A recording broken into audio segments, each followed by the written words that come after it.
Hi, today I'd like to just go over the examination question you were set on rivers.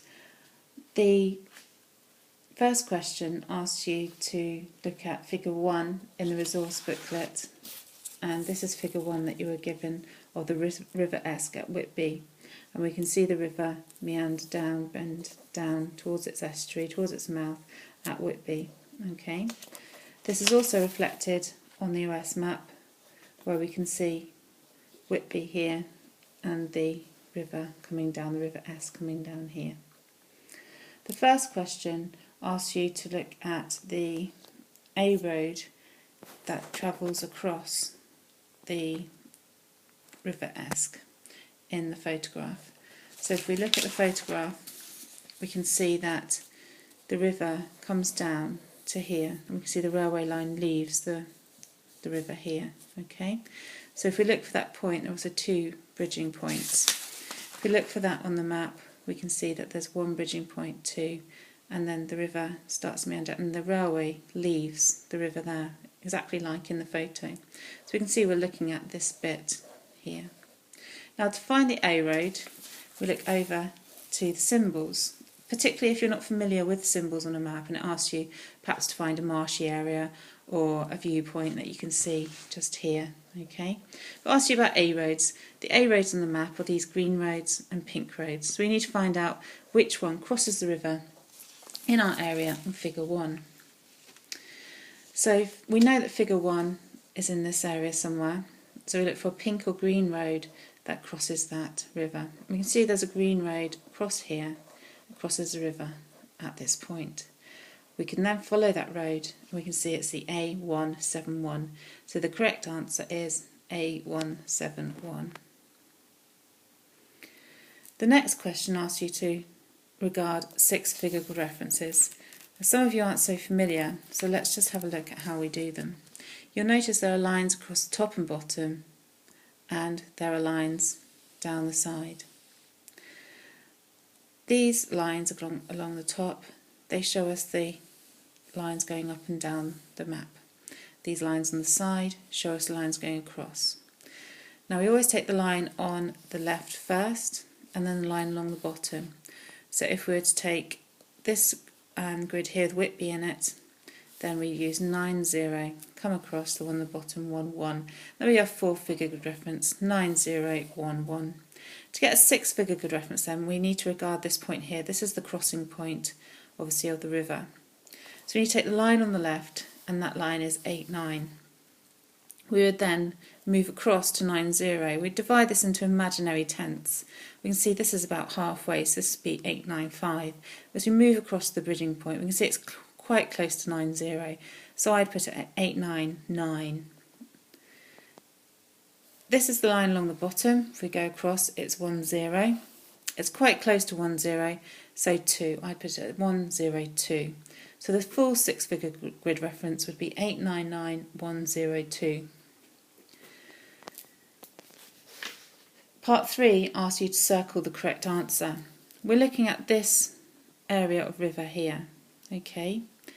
Now you could either get a piece of paper and mark along the paper to find out the length. So you put your paper along here and mark it off like so on, following the river around until you can see I've got all those marks on the piece of paper, and it measures 6.5 centimetres.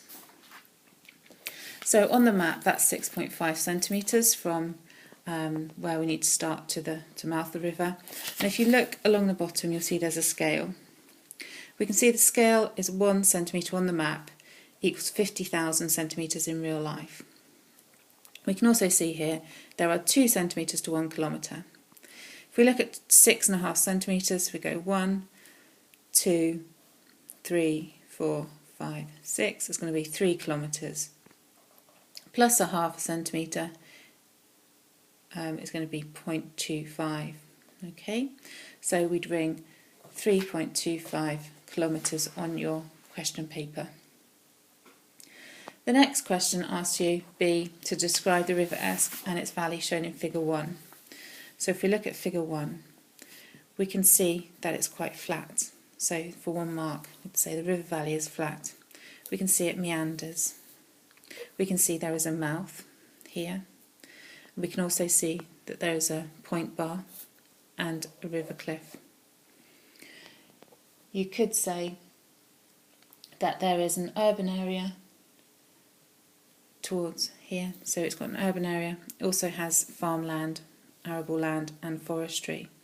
You could mention the communication routes, the infrastructure of railways and roads.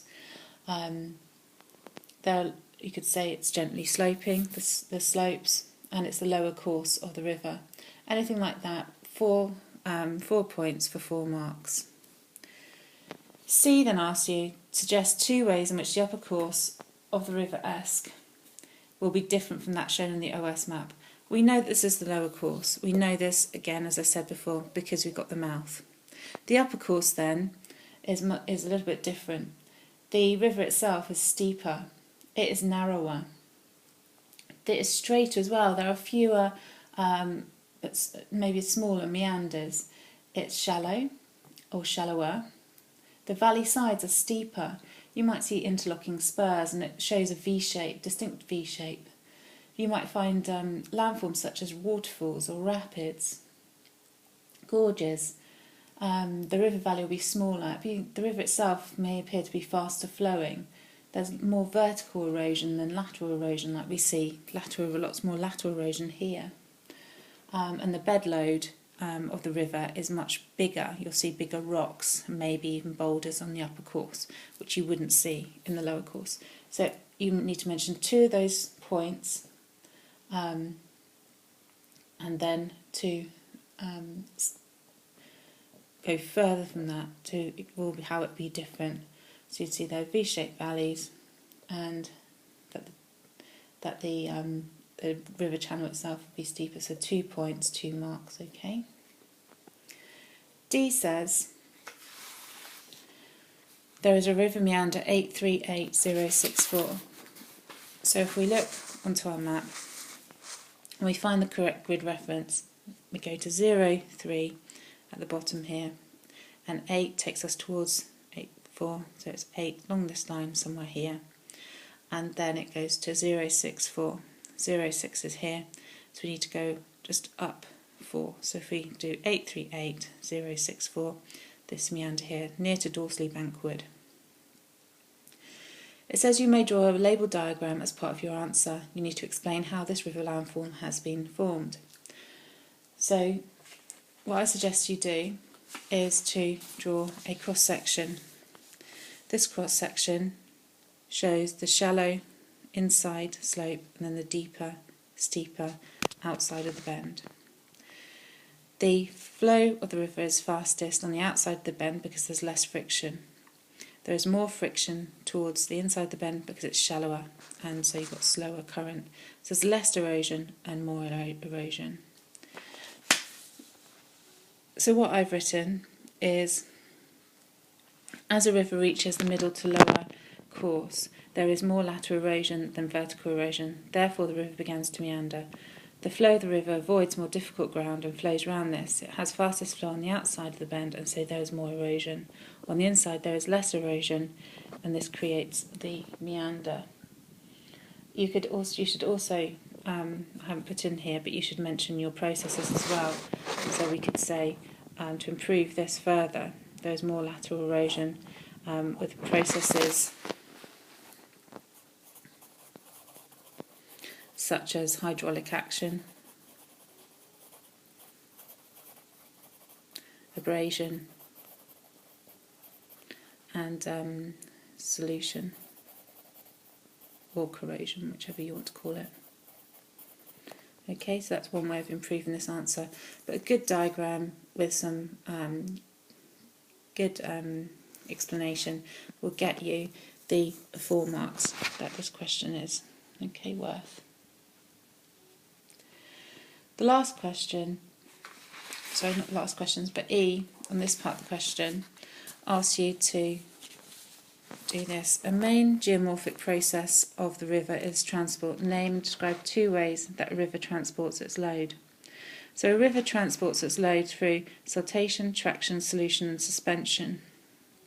Siltation is the bouncing of gravel-sized sediment. be 1 mark, 1 mark, 2 marks. Traction is the rolling of larger load particles. 1 mark, 1 mark. So that's your 4. 1, 2, 3, 3, 4. You may also have put solution or suspension. Solution is the dissolving of particles. You can't see them obviously within the river. And suspension is where fine silts are transported within the river flow, and so the river takes on a muddy kind of colour. The case study question then, you all have the geo file, so a nice case study could be the River Tees. So we could say the River Tees Valley. It says describe one, not meander because we've already done those, landform in your chosen river valley and explain how natural processes may change this landform over time. You may draw a labelled diagram as part of your answer. Include at least 3 developed ideas. You could look at V-shaped valleys, waterfalls, deltas, any of those kinds of land. These are your landforms. A nice example would be high force waterfall on the River Tees, and I would like you to use your books to create a diagram and an explanation. You could do any of these at V-shaped valley with its interlocking spurs, the waterfall, or a delta, but these are going to be the easiest 2 to do. Waterfall's a nice one because we've got a nice example. Okay, and on that note, I'll go through those with you. This question is obviously level marked, so we're looking for the higher answer questions, where you should explain your processes and have your examples as well. Okay, thank you.